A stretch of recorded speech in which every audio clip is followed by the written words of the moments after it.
Welcome back to Harvest TV. My name is Justin Grady. And I am Samuel Shibawale.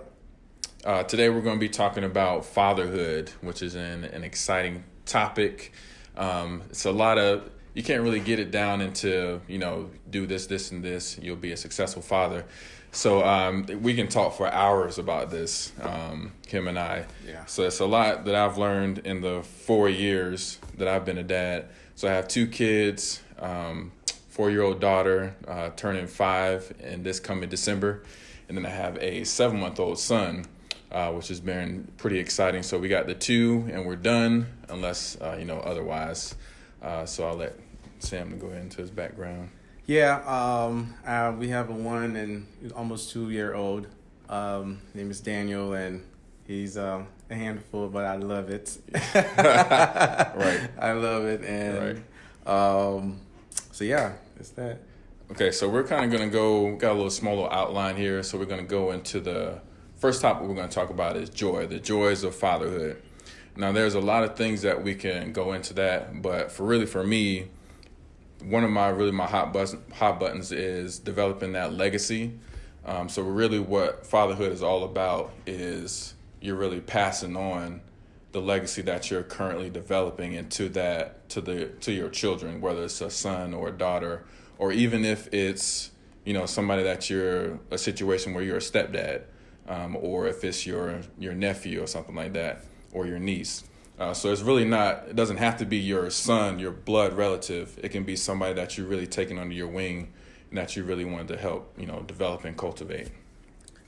Yeah, I really do like that. And I could say that's something my dad did to me, which is why you see why I have multiple things going on at the same time, because he taught me all of those things. Yeah. And for me to pass it on to my son is a blessing. That's one of the joys I look forward to, not just to tell you to do this, but why you need to do this and how you need to do this and so on. So it's also one of the greatest joy.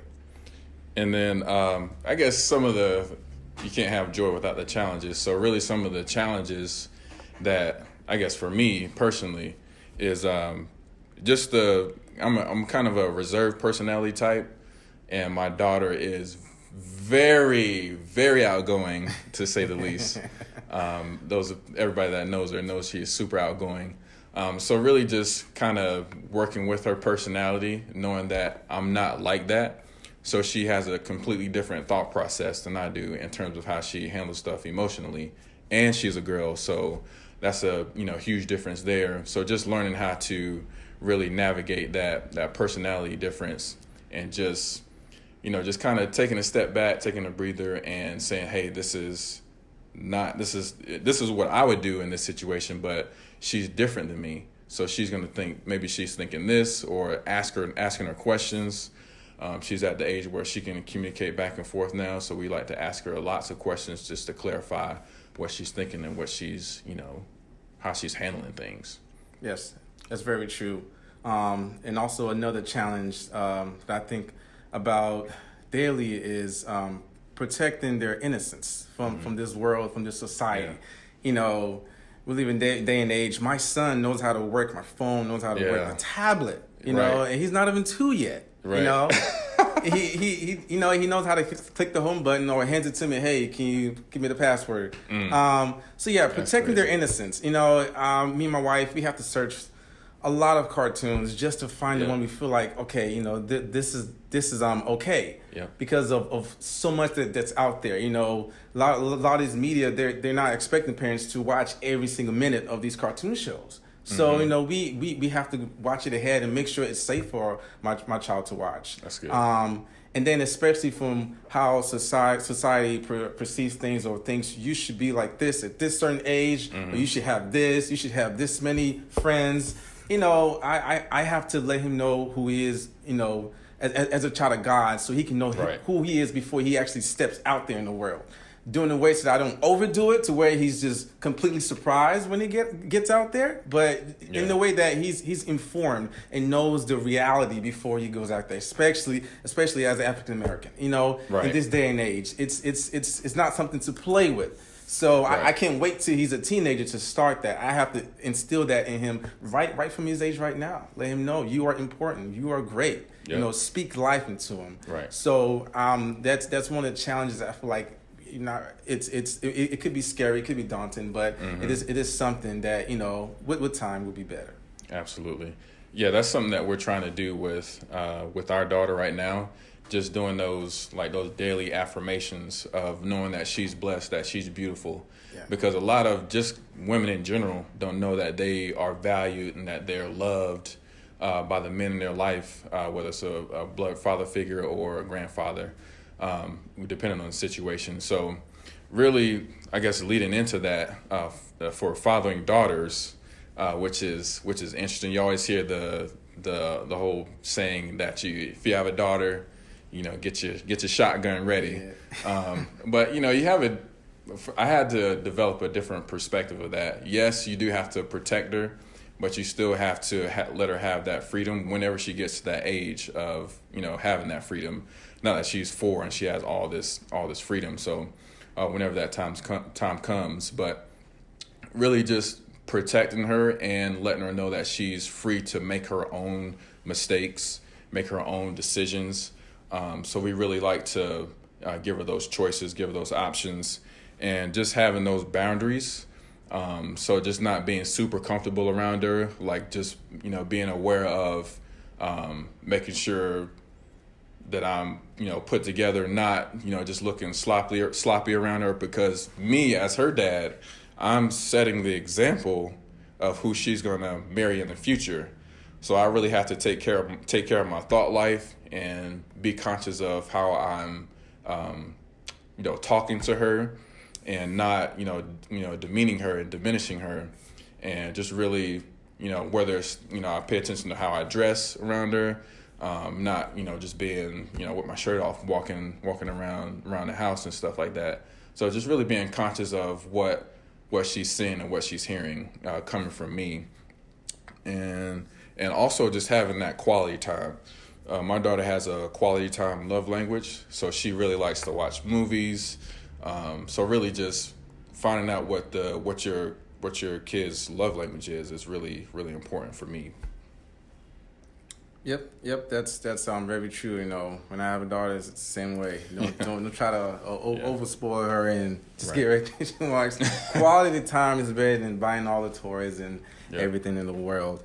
So from there, we're gonna go to a topic about culture, and that's, you know, something that, you know, really touched home with me, because, you know, I am Nigerian and my wife is American. So, you know, having this culture, I have to make sure my son knows, you know, where I'm from, where he's from as well, so that when he gets older, you know, he doesn't forget, and it's something he will pass on to his kids. And that could be something your other dads out there experience as well, you know, having two different cultures, and how to make sure, you know, there's a balance, which is a key word. There's a balance. Yes. You don't want to make one culture more important than the other. No, they're both equally balanced. So that's something I feel like, you know, living in today's world, you know, people are more aware of other cultures. Mm-hmm. So that's something I'm going to make sure I instill in him, and he learns and he knows of why we do certain things, and, you know, the reason behind it and where it comes from. Yeah. So I don't have as much culture as Sam does. I was born in Wilmington, North Carolina, so there's not much culture there, except just hanging out at the beach, which is, you know, gets old after a while. But, you know, my dad passed away when I was about 5-6 years ago, 2014. So it was before my daughter was born, shortly before that. So didn't get a ton of time with him, but really the things that he instilled in me, just the things that I observed on how he handled me in terms of discipline, is what I've really taken away from that relationship. So like he wasn't the type of dad that would, you know, beat first and then talk later. He really sat me I remember countless times that he would sit me down on the bed and just sit right beside me and just walk me through, this and this. Why'd you do this? That wasn't right, et cetera, et cetera. So really just when I have my son, I'll apply that as well. But especially with my daughter, just, not being overly physical with her in terms of that discipline, because you don't want to negatively associate, hands with discipline, so to speak. So, but we do discipline her with spoons and stuff like that. So, no switches or extension cords, or belts, nothing like that. So that stuff hurts. I definitely remember those days. But yeah. Anything else you want to wrap up with?